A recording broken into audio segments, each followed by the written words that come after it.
Olá, pessoas! Podcastirmãos.com Jetlag entrando no ar. Eu sou o Paulinho, estou aqui com o Gustavo Borges, que hoje vai encarar um jetlag de 13 horas. Nosso recorde até agora. Acho difícil bater esse recorde, mas eu tô aqui com o Zan, um amigo de mais de 20 anos que quando eu fiz a conta me senti um velho. É um prazer estar aqui com vocês, eu sou o Zan, que é meu segundo nome na verdade, e é um prazer estar aqui com o Gustavo, amigo de longa data, e também com o Paulinho, um cara da área de TI que virou comunicador e mal consegue definir seu trabalho, sua função, sua profissão, mas tá valendo, o importante é a gente vamos pra frente. Pois é, nós três aqui temos formação na área de TI, mas eu acabei abandonando o barco, estou na área de comunicação, e o Zan perguntou no início qual a minha profissão, eu fiquei nessa. Agora, eu não sei. Eu faço tanta coisa. Se eu trabalhasse numa empresa, o que eu seria, né? Não sei, pode ser algumas coisas aí. Mas olha que legal, gente. Estamos aqui num jet lag gigante. 13 horas. Eu achava, antes de conhecer, né, o jet lag australiano, que o máximo de jet lag que a gente tinha era de 12 horas, porque é quando você chega no meio do dia e começa a voltar, né? Mas eu descobri que passando lá do Japão, a gente tem outros fusos horários e a gente tem essa daí de 13 horas. Na Nova Zelândia é 14, não é? 15, são 2 horas a mais. 15 horas na Nova Zelândia, olha Vou só. Vou procurar alguém na Nova Zelândia. Temos um alvo ainda, Gustavo. Se bem que o jet lag, na verdade, depois vai ser só de 9 horas, né? Porque a diferença dos fusos horários, apesar de ser na frente, quando você descontar a diferença, são 9 horas. Mas enfim, estamos na Austrália, vamos conversar com o Zan e tenho certeza que ele tem muita coisa legal pra contar aqui pra gente.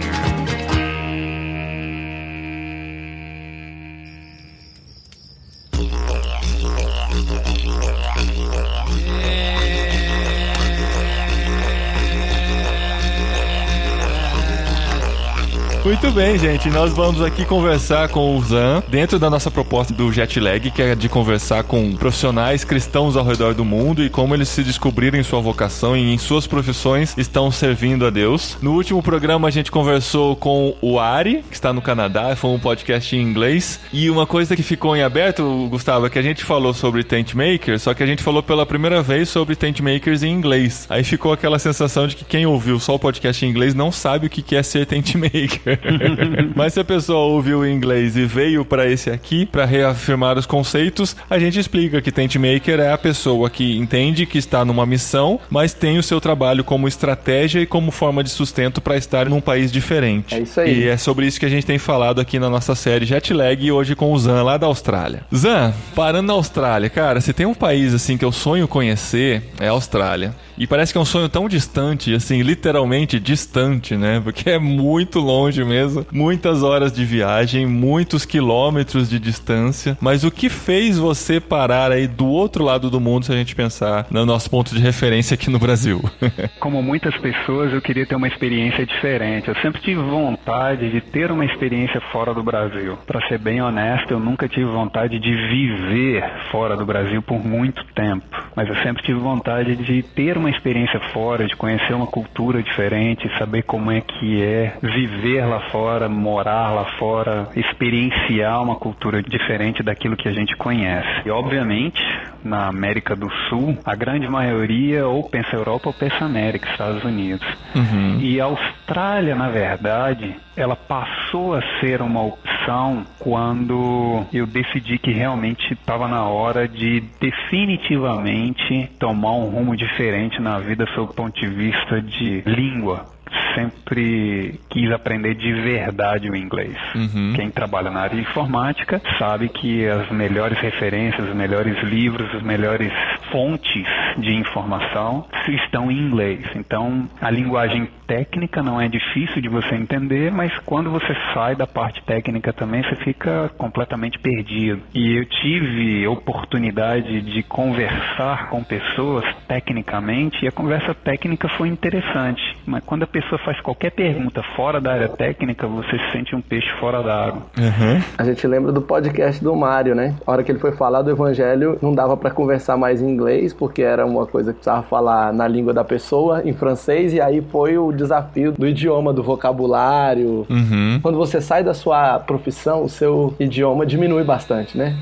O vocabulário reduz bastante, o seu número de palavras conhecidas e possibilidades de expressão, inclusive o que a gente chama de expressões idiomáticas, né? Dentro do país você tem expressões que fazem significado que, se você tentar traduzir, você muitas vezes não vai conseguir encontrar uma expressão semelhante ou uma lógica dentro daquela tradução, ou mesmo você não vai encontrar nenhuma referência. Então, a convivência, o entendimento da cultura e da vivência com o país faz muita diferença, sem a menor sombra de dúvida, para coisas específicas, logicamente. A mesma coisa no Brasil, você pegar um cara lá do Rio Grande do Sul e colocar ele para conversar com um cara lá do Nordeste, as expressões idiomáticas vão ser completamente diferentes e talvez muitas delas o cara não vai conseguir entender do que está sendo dito. A mesma coisa acontece em outros países também, sem a menor sombra de dúvida. Então, por causa do inglês, você resolveu ir para a Austrália? O inglês foi o grande impulsionador para sair do país. Eu já tinha essa vontade, esse já era um sonho. No primeiro momento eu queria ir para os Estados Unidos, primeiro porque era mais perto, era mais cômodo. Nesse meio tempo eu conheci minha atual esposa e aí ela estava morando nos Estados Unidos, estava morando na Califórnia, já estava há 7 anos e meio lá e ela estava cansada do estilo de vida americano, não queria mais continuar lá. Quando nos conhecemos e nos casamos, eu fiz a proposta para ela: eu vou para os Estados Unidos ou você vem para o Brasil? E ela não queria mais ficar, então ela resolveu vir para o Brasil. Chegamos no Brasil, foi outro choque cultural. Ela já tinha passado 2 anos e meio na Inglaterra como missionária, depois ela foi para os Estados Unidos, ficou 7 anos e meio lá, e quando chegou no Brasil com a nossa cultura, então aquilo foi um choque muito grande para ela. Ela não queria mais permanecer no Brasil por muito tempo, não tinha vontade de sair rapidamente, mas ela estava se sentindo bastante aflita com todo o nosso jeito de ser, vamos assim dizer. Coitada, ela ficou meio que num limbo, né, cara? Porque não estava mais adaptada com os Estados Unidos. Voltou pro Brasil, não se sentiu em casa, né? Aí deve ficar aquela sensação: e agora, gente? Eu não sou de lugar nenhum mais, né?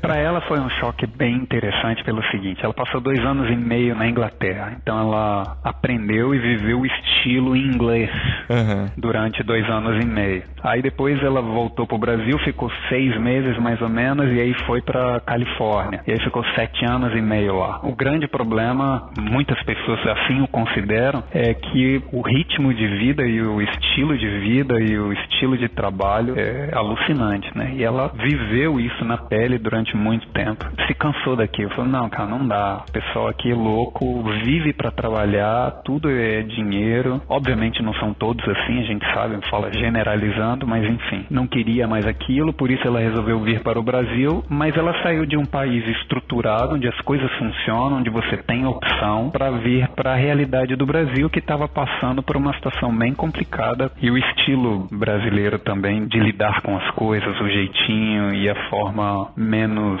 polida, vamos assim dizer, para tratar certas coisas. Então, ela sai de uma cultura de um jeito para vir pro Brasil, então aquilo foi um choque. E se comparar com a cultura inglesa ainda, né? Totalmente polida, né?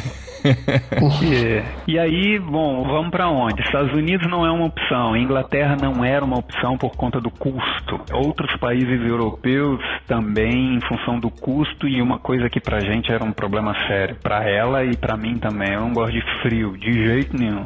Amigos, falar de frio, de neve, tô fora. Então, se você pensar por esse lado, praticamente todos os países europeus estão fora também. Então, vai pra Índia fazer curso com o Hugo lá, né? Pois é. Então, que também não era uma opção. Mas enfim, sobre a Austrália e Nova Zelândia. A Nova Zelândia é uma excelente opção, mas é um país frio. Por incrível que pareça, é um país frio. Frio sob o ponto de vista de clima. E a Austrália é um país imenso. É o 6º maior país do mundo, fica atrás do Brasil, quase a mesma área, pouca diferença, e tem uma variação grande de clima também. Então você pode escolher o que você quer viver dentro do Brasil, assim como aqui na Austrália. Você quer calor, tem área que é só quente. Se você quer frio, tem área que a maior parte do ano é frio. E você tem onde eu estou morando agora, que se chama Brisbane, é a 3ª maior cidade da Austrália, que é quase cópia de Brasília. Do ponto ponto de vista de clima. Ah, é? Seco. Então é bom demais. Não, que seco. É bom demais. Foi legal que a gente foi pra casa do Gustavo em janeiro, a gente falou, nossa, o ar tá seco, né? O ar tá seco. Ele falou assim, esse ar que vocês estão sentindo aqui, a gente tá nadando nele, de tão úmido que tá, pra você ter uma ideia. É verdade. Eu vivi a minha vida inteira em Brasília, quando eu saí de Brasília eu vim pra Austrália, então... mesma coisa. Não mudou nada, É isso que aí. bom. Muito Do bom, ponto clima de vista bom. de clima, praticamente não mudou nada. A única diferença é que a variação térmica é um pouquinho maior para baixo, não para cima, para baixo. A Austrália, pelo que eu sei, ela é continental, né? Que é a Oceania praticamente. Mas boa parte da Austrália não é habitável por conta do clima desértico mesmo, né? Bom, eu não diria que não é habitável. Eu acho que é muito mais uma questão de você realmente explorar a região sob o ponto de vista de fazer acontecer. E por que eu digo isso? Porque você encontra pequenas vilas, vamos assim dizer, ou pequenas cidades. Assim como você, quando você vai para a Europa, por exemplo, você encontra cidades de 1.000, 1.200, 1.500 pessoas. Aqui você encontra cidades de 600, 800 pessoas. Pequenas vilas, vamos assim dizer. Nesse lugar mais inóspito aí, né? Nessa região mais inóspita. Isso. Você encontra, é óbvio que não são muitos, e é óbvio que não é em todo lugar, mas você encontra. Então, assim, é muito mais uma questão de tornar viável e povoar o país do que... de fato, não tem como. Sei. Mas é um país grande, territorialmente falando, mas a Austrália é um país pequeno de população, não é? A gente não tem essa noção, mas é pequeno. Sim, ele é muito pequeno sobre população. Para ter uma ideia, é pouco mais do que 10% da população do Brasil. Tá com 25 milhões. Mas esse país pequeno, você escolheu aí a terceira maior cidade do país para morar. Você já chegou direto aí? Como é que foi o plano de migração? Você procurou primeiro um emprego? Primeiro você escolheu uma cidade? Beleza, escolhi a Austrália, agora para onde que eu vou na Austrália? O que eu vou fazer lá? Como é que funcionou essa migração? Eu pensei na Austrália algum tempo antes.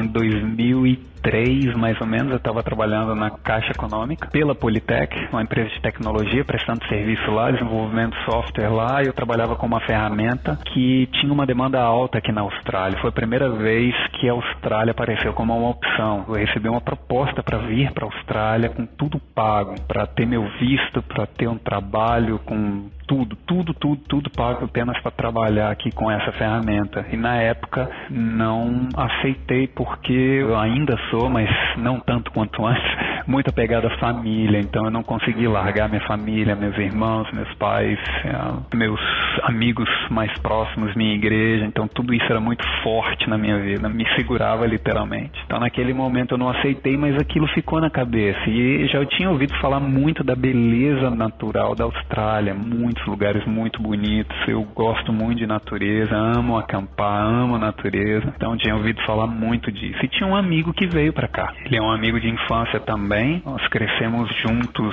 lidando com crianças num projeto bacana que a igreja tem, que é tipo escoteiro, mas vinculado à nossa igreja. A gente dá o nome de Desbravadores. Nós crescemos juntos e ele me chamou para vir. Quando ele decidiu que ele queria vir para a Austrália, porque ele fez todos os contatos e tudo, e ele tinha tudo mapeado, tudo certinho, eu tinha acabado de mudar de emprego. Eu tinha saído da seguradora e estava trabalhando numa grande empresa de tecnologia. E para todo mundo que é da área de informática e fez carreira na área de informática, trabalhar numa grande empresa é um sonho, como Microsoft, Oracle, IBM, coisas do tipo. Eu tinha acabado de mudar para essa grande empresa, então eu falei, cara, agora não dá para ir, eu quero pelo menos entender o que é trabalhar numa grande empresa. E aí posterguei isso por mais um tempo. Fiquei nessa grande empresa por uns 3 anos e aí finalmente eu vi que não era para mim. Um ritmo de trabalho super, ultra, mega acelerado, extremamente puxado, sob o ponto de vista de dedicação. Toma muito o seu tempo, vamos assim dizer. Enquanto numa empresa você trabalharia aí 8 horas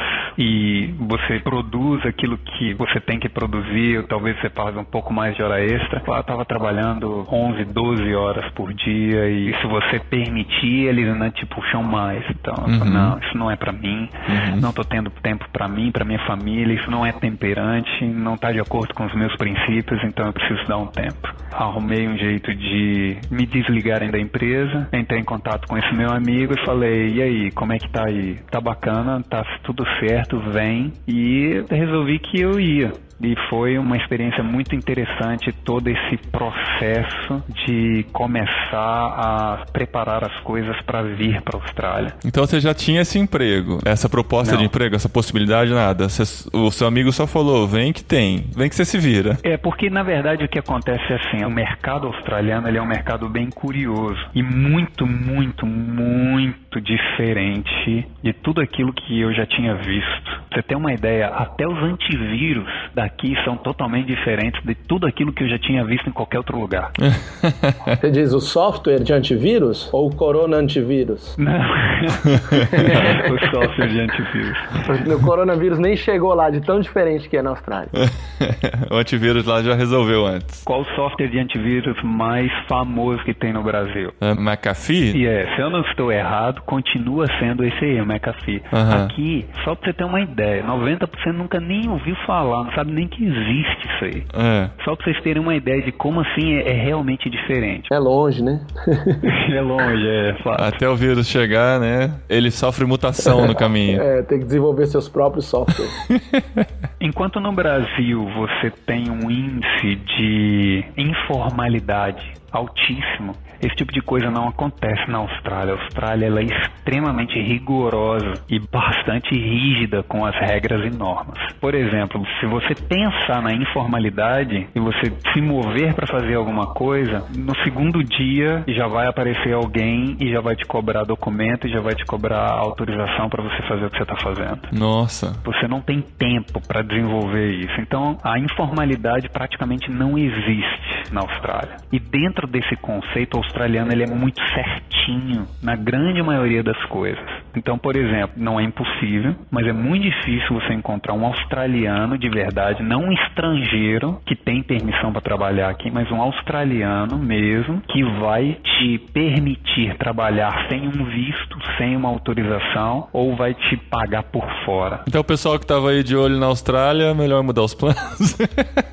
Se tava com esse pensamento, vai conseguir emprego direitinho. O que seu amigo disse foi isso, pode vir que aqui você vai conseguir se regularizar, conseguir arrumar um emprego formal. Sim, as coisas aqui acontecem de forma correta na grande maioria das vezes. Tem problema? É óbvio que tem. Acontece problema? É óbvio que acontece, porque em todo lugar você sempre vai encontrar um ou outro que... O mundo é feito de pecadores, né? Não tem jeito. Mas a maioria dos pecadores não tá na Austrália, né? Não, eu diria diferente. A lei aqui, ela funciona sem dó. E aí, os caras que se arriscam, eles literalmente se arriscam. Só pra dar um exemplo, eu vim pra cá e vim pra estudar. Meu foco era estudar. Então, eu já tinha feito uma reserva. Eu peguei o dinheiro da minha rescisão, guardei o dinheiro da rescisão todinho, porque eu sabia que eu ia precisar. Eu tinha me planejado pra ficar 1 ano sem trabalhar, só pra me preparar sob o ponto de vista de língua, de aprender o inglês.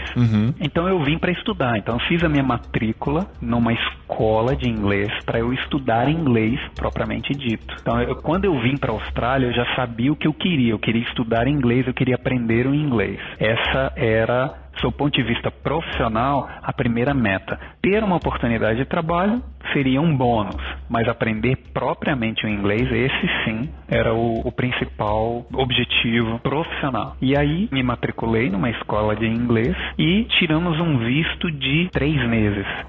E aí, eu paguei um curso de inglês por 3 meses e o visto te dá mais 1 mês de férias.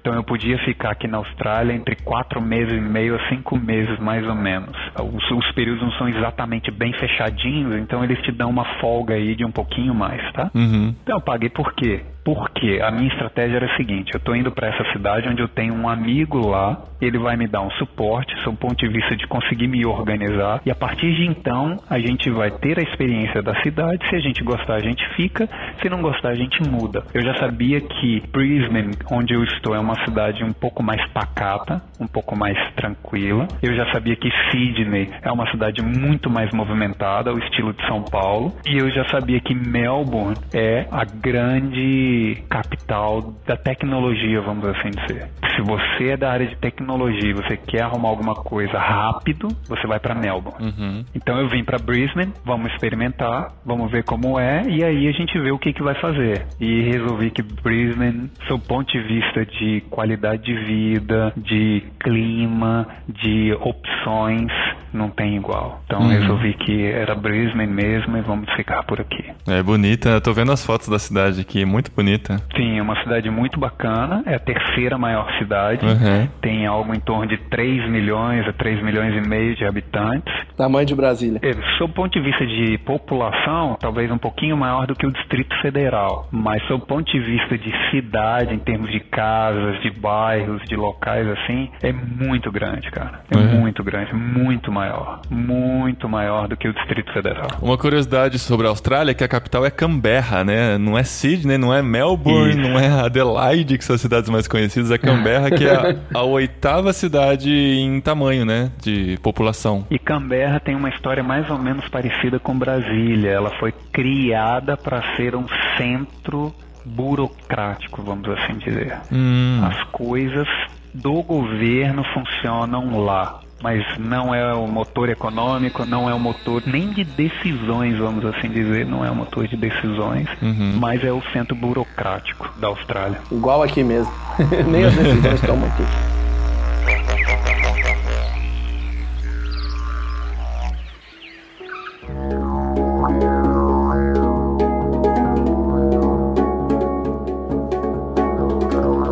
Mas, então, se eu entendi bem, você saiu para estudar e ficou alguns meses estudando. Nesse período, você se apaixonou por Brisbane e resolveu ficar em Brisbane. Você foi com a esposa, né, nesse tempo? Ou você foi sozinho? Não, eu vim com a minha esposa. Eu vim com ela. E como ela já havia vivido por muito tempo fora do país, e o inglês para ela era natural, então assim que nós chegamos aqui, nós chegamos em novembro, no dia 4 de novembro, saímos do Brasil no dia 2 de novembro, era um domingo de finados. No final de novembro, ela já tinha arrumado um emprego e já estava começando a trabalhar. Olha só. Ela tinha visto de trabalho para te acompanhar. O visto aqui para a Austrália tem, obviamente, inúmeros diferentes vistos, mas do ponto de vista de estudante, ele funciona assim. No nosso caso, como somos casados, ela veio como minha partner, minha parceira. Um dos dois faz a aplicação, o segundo, o acompanhante, ele recebe todos os direitos do principal. Então, nós tínhamos que escolher, eu fazia a aplicação no nome dela, fazendo a aplicação no meu nome. Como o inglês para ela não era um problema, então eu queria estudar, então fizemos a aplicação no meu nome e ela veio como minha parceira. O que nós conseguimos? Nós conseguimos o visto para estudo com direito de trabalho part-time.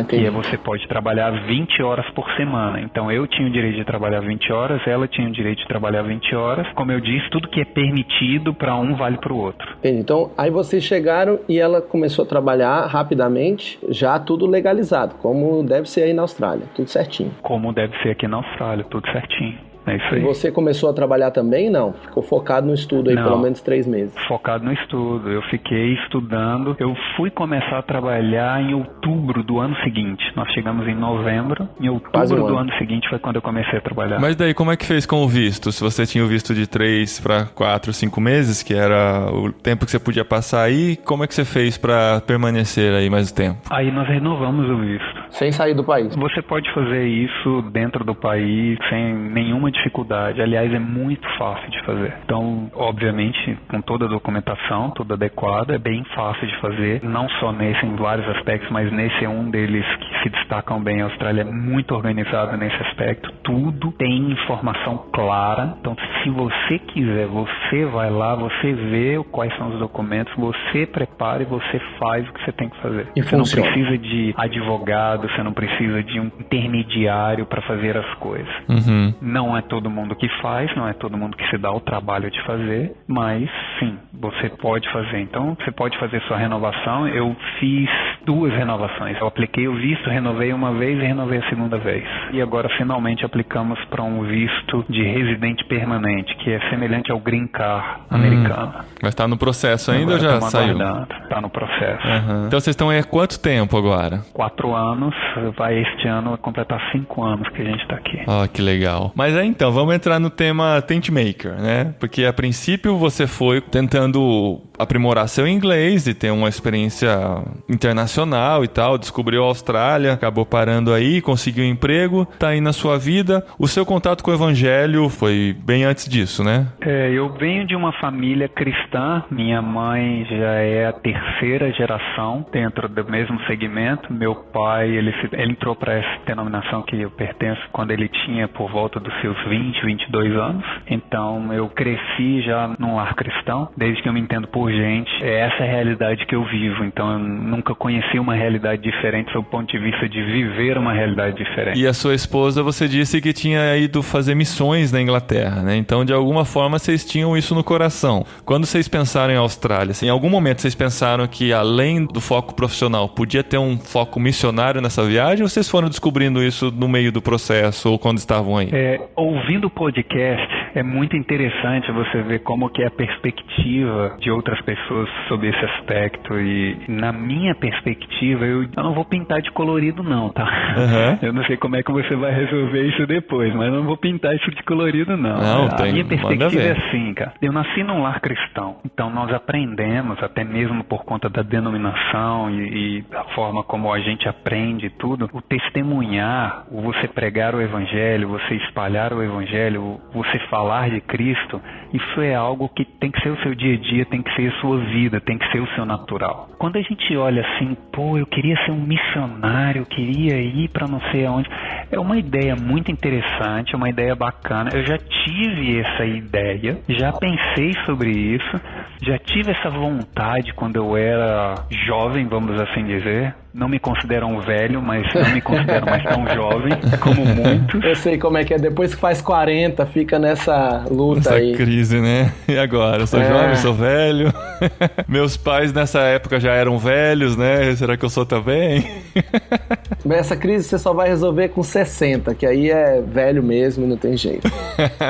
Desculpa pai, desculpa mãe, não é velho no mau sentido, né? Que meus pais escutam o podcast, então.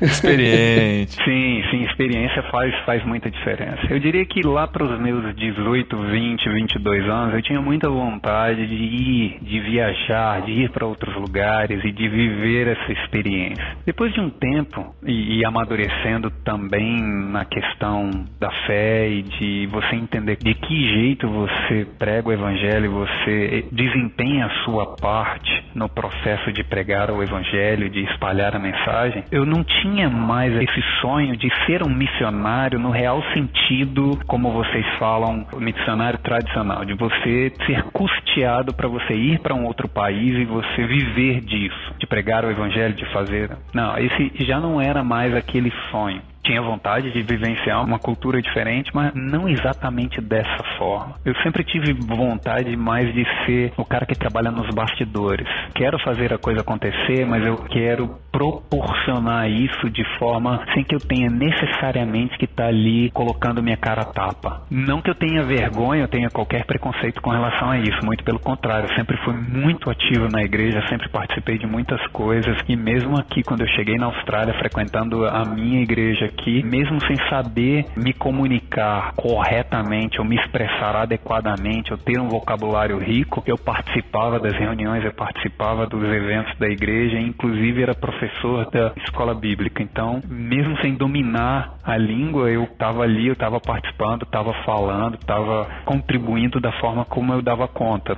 sem a menor vergonha, sem o menor problema de você estar falando errado, isso nunca foi problema para mim. Mas eu sempre curti muito mais o fato de trabalhar nos bastidores, de proporcionar a coisa acontecer para alguém que, no meu entendimento, tinha um pouco mais de vocação, um pouco mais de preparo, um pouco mais de condição de fazer a coisa acontecer. Nesse contexto que você está colocando, você chegou aí na Austrália e você rapidamente se integrou a uma igreja, porque na Austrália é um país cristão, certo? Que tem bastante igreja. Só esse tema dá um outro podcast, mas vamos lá, a gente pode explorar um pouquinho ele.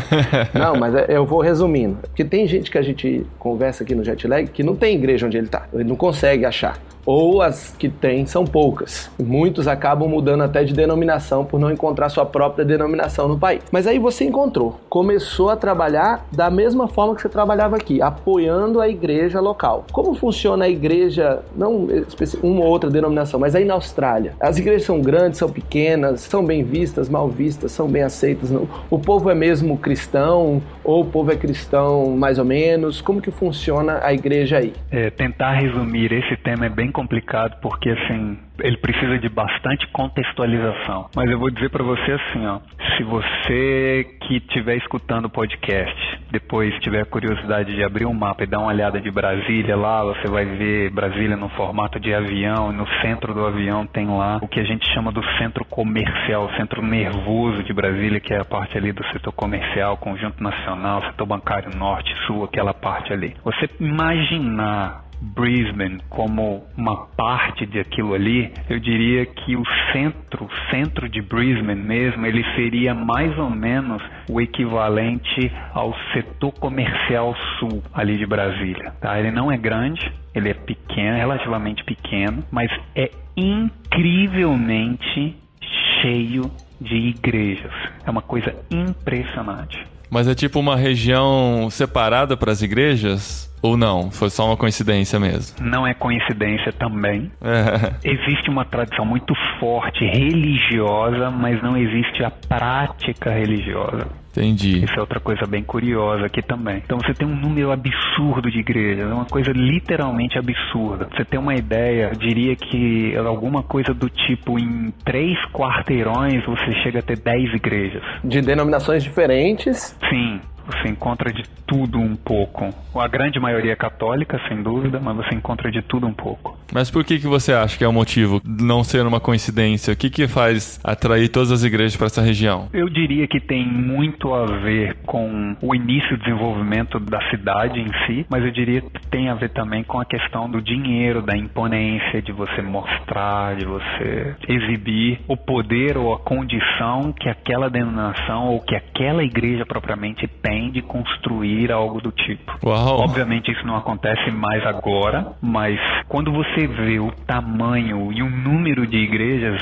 não dá para você pensar de uma forma diferente. É a conclusão pessoal, não estou dizendo que isso é a verdade absoluta, tá? Mas é a conclusão pessoal, porque, por exemplo, só para você ter uma ideia, você anda num espaço de 3 quilômetros, uma linha reta, em uma das ruas da cidade, e você tem literalmente mais de 7 igrejas.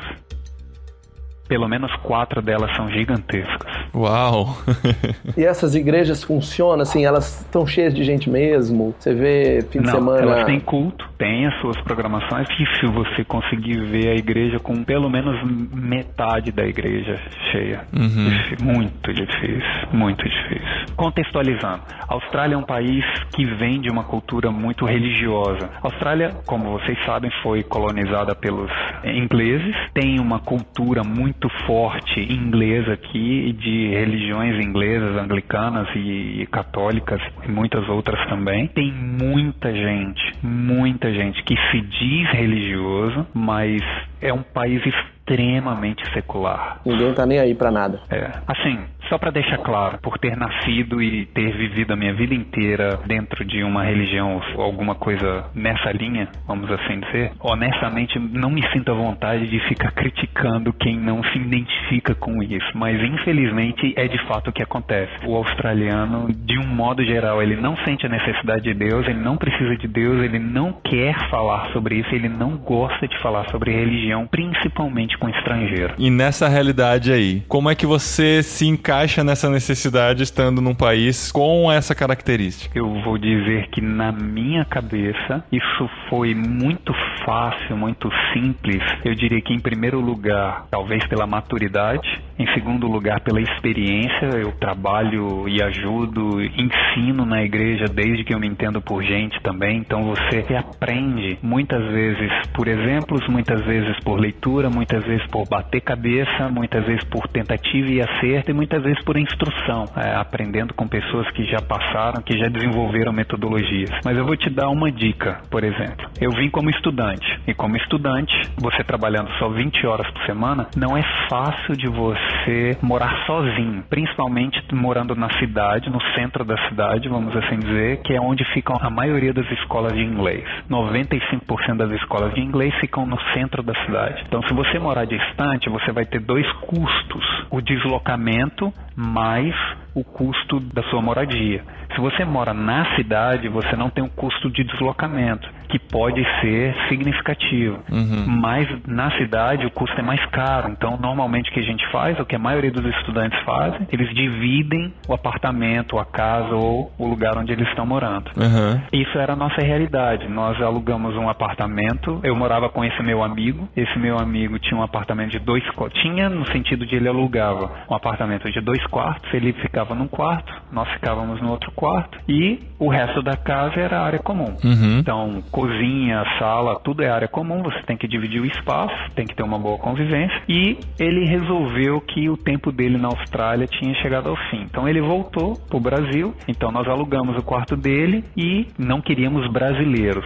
A principal razão de não querer brasileiros alugando o quarto é porque o meu objetivo era aprender o inglês. Então, se eu tivesse mais brasileiro dentro de casa, a dificuldade de você praticar a língua ia ser muito grande. Então optamos por não queremos brasileiros, tinha que necessariamente ser estrangeiro, e o que iria facilitar o processo de você continuar trabalhando a língua, o aprendizado da língua. Sim. E aí acontece, nós íamos à igreja regularmente no nosso dia de culto. Depois de algumas semanas, no determinado dia, o nosso housemate, que é como a gente chama aqui, quem dividia a casa com a gente, no dia que a gente estava saindo para ir à igreja, ele me perguntou se ele podia conversar comigo antes de eu ir. E aí eu falei, claro, vamos conversar, o que eu posso te ajudar? Aí ele me perguntou, por que vocês vão à igreja sempre no fim de semana? Aí eu olhei para ele e falei, venha e veja. E aí ele riu, e ele olhou para mim e falou assim, não, eu não vou na sua igreja. Eu falei, ué, por que não? Qual o problema? É um prédio, você vai chegar lá, as pessoas vão te cumprimentar e vão ser legais com você, e você vai poder ver por você mesmo o que é que a gente faz lá. Não vai ser algo que alguém vai te dizer e que de repente você vai ficar pensando, será que é isso mesmo? Será que é desse jeito mesmo? Então, vem e veja, eu te garanto que você vai gostar.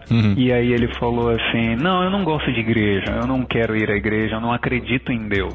E aí eu disse pra ele assim, sério? Você não acredita em Deus? Não sou crente. Aí eu olhei pra ele e falei, eu acho que não é assim. E aí eu fui, como eu disse, eu não vou pintar de arco-íris não. Eu fui um pouco até agressivo, eu reconheço, mas foi intencional. Eu falei, eu acho que você é mentiroso. Ele olhou pra mim assim, franziu a testa e falei, como você fala isso pra mim?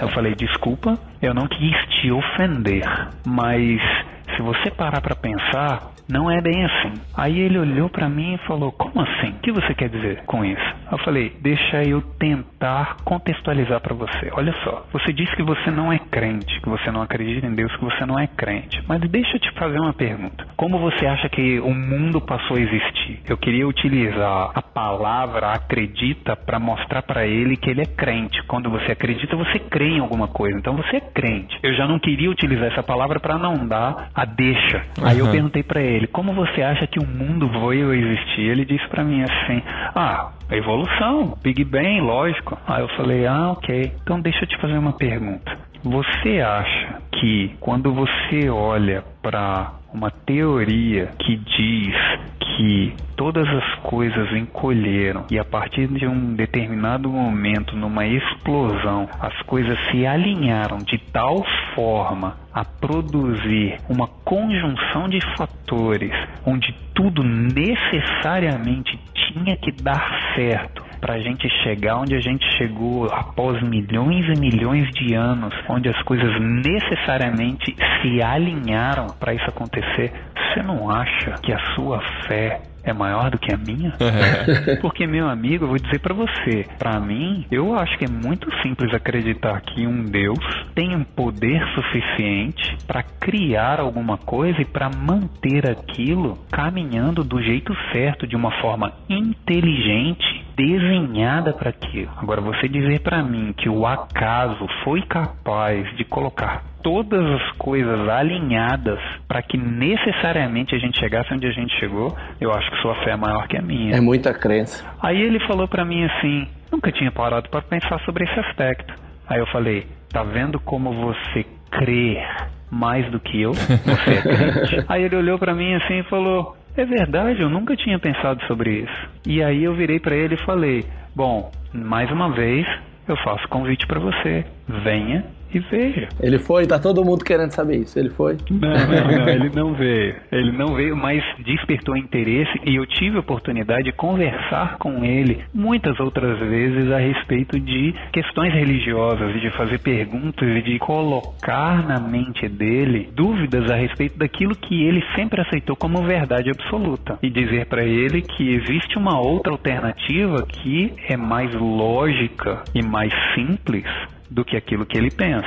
Respondendo diretamente à pergunta, olhando para esse aspecto, como que você se encaixa dentro desse ponto? Muitas vezes são pequenas atitudes que você toma, ou pequenas brechas que você percebe. Obviamente, como cristãos, não somos nós que percebemos, mas o Espírito Santo que te move, te mostra, aqui está uma oportunidade para você puxar um assunto, para você jogar uma deixa, ou para você pescar uma próxima oportunidade, que te ajuda a compartilhar aquilo que você acredita, esse Deus maravilhoso que a gente acredita e mostrar para ele que existe uma realidade diferente. Então, respondendo a pergunta, assim, como você se encaixa, como você se vê dentro dessa situação? Ouvindo os podcasts anteriores e aquilo que foi falado, eu acho que é muito interessante quando você passa pelo treinamento. O treinamento é que realmente te ajuda a enxergar as oportunidades que estão na sua frente, com a ajuda do Espírito Santo, obviamente. É verdade, é verdade. Essas estratégias são dadas pelo Senhor, né? Você dividir a casa que você mora com um estranho. O melhor jeito de compartilhar o Evangelho é vivendo perto dessas pessoas. Por que esse seu amigo perguntou pra você por que você tá indo na igreja? Porque você ia na igreja e ele morava com você, ele via que você ia na igreja. A gente precisa viver nossa vida de uma forma que chame a atenção das outras pessoas pro correto, chame a atenção das outras pessoas pra Cristo. Isso chama espelhar Cristo, isso chama viver o Evangelho no dia a dia. Quando a gente faz isso de forma intencional, dentro de um outro país, a gente chama isso de ser um fazedor de tendas. Eu me lembro que conversando com vocês há um tempo atrás, você falou, eu tenho vontade às vezes de ser missionário. E aí eu falei, você precisa ouvir uns podcasts para você ver que você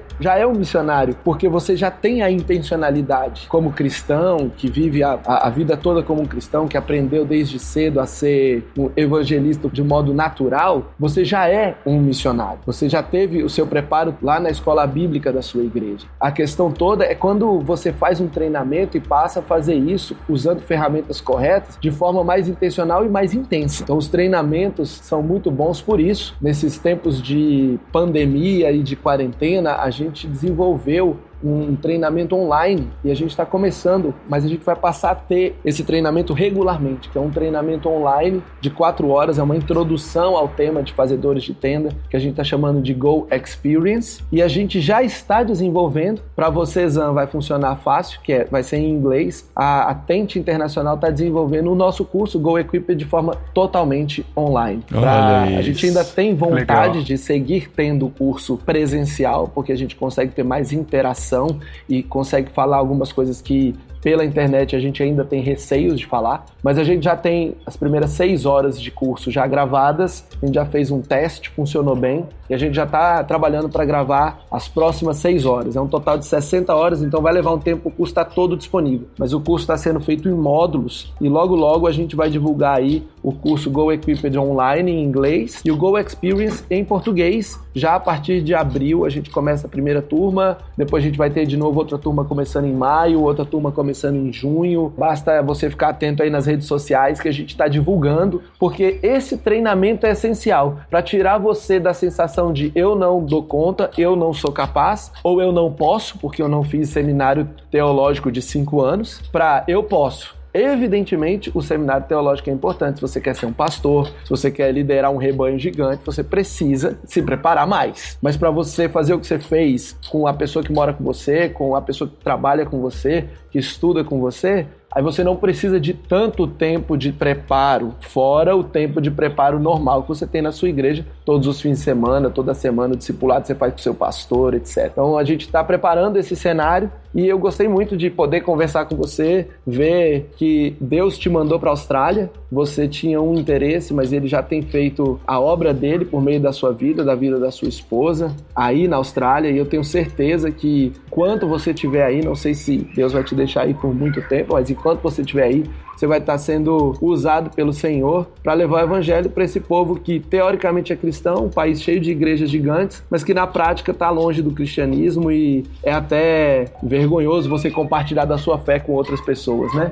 Aí dentro do contexto australiano. É muito interessante você ver essa realidade porque de fato isso que acontece mesmo. Tem muita gente que tem vergonha de dizer que é cristão de alguma forma ou que vai à igreja. Você vê um grande número de estrangeiros de determinados países, não são de todos os países, mas você vê um número de estrangeiros que não tem essa vergonha, tem vontade de falar, mas boa parte dos australianos em si, eles não gostam de falar sobre religião, não gostam de compartilhar o que eles pensam, o que eles acreditam, e são um estilo inglês, vamos assim dizer, sob o ponto de vista de socialização. Você no seu jeitinho, extremamente polidos e educados, sob o ponto de vista brasileiro, do jeito brasileiro de ser extremamente frios, mas existe uma coisa muito interessante também. É o tipo de gente que quando eles se decidem e se entregam por completo. Eles levam a sério aquilo que eles se propõem. Eles levam muito a sério. Muito bom, Zan. Obrigado pelo seu tempo. Obrigado por conversar com a gente aí quase... Agora o que é? 11 horas da noite aí já? Isso, 11h15 da noite. E a gente aqui de manhã, né? Começamos cedo. E foi muito legal ter esse tempo, conhecer você aí da Austrália, né? E poder entender um pouquinho do que Deus está fazendo na sua vida e de como você está descobrindo, né? E entendendo que Deus te colocou aí por alguma razão. Além de ter a experiência de poder trabalhar numa nova cultura e conhecer gente diferente, tem a oportunidade de compartilhar do amor de Deus, de criar oportunidades e criar meios de viver isso junto com as outras pessoas, junto com os australianos. E a gente fica muito feliz de conhecer mais uma pessoa aí ao redor do mundo, entendendo o seu papel, o seu chamado, se colocando aí à disposição de Deus para o que Deus está fazendo. Gustavo, a gente continua aí procurando pessoas aí ao redor do mundo nesse propósito, e o Jetlag volta mês que vem, né? Volta mês que vem. Mês que vem eu tô aqui com 2 opções na América Latina. Vamos ficar aqui em casa, hein? Não no Brasil, evidentemente, mas já tô com 2 contatos a gente conversar com brasileiros que estão fazendo diferença nos nossos vizinhos. Se atravessou a ponte da amizade, já é tent maker, né? Já é tent maker. Aliás, uma das opções é lá no Paraguai mesmo. Vamos ver se a gente consegue marcar essa conversa com os nossos amigos que estão aqui nas nossas fronteiras fazendo diferença. Muito bom. Valeu, Zan. Obrigadão, cara. Boa noite pra você aí. A gente continua se falando aí pelas redes sociais. Um grande abraço. Foi um prazer imenso aí poder participar um pouquinho e contribuir com essa experiência. E eu gostei muito da experiência, maravilhosa e forma diferente de você conseguir ajudar as pessoas a ter uma breve visão daquilo que pode ser feito e com certeza participar aí dos treinamentos para aprender mais, ter novos insights, continuar nessa missão para que o nosso Senhor venha o mais rápido possível. Amém. Amém.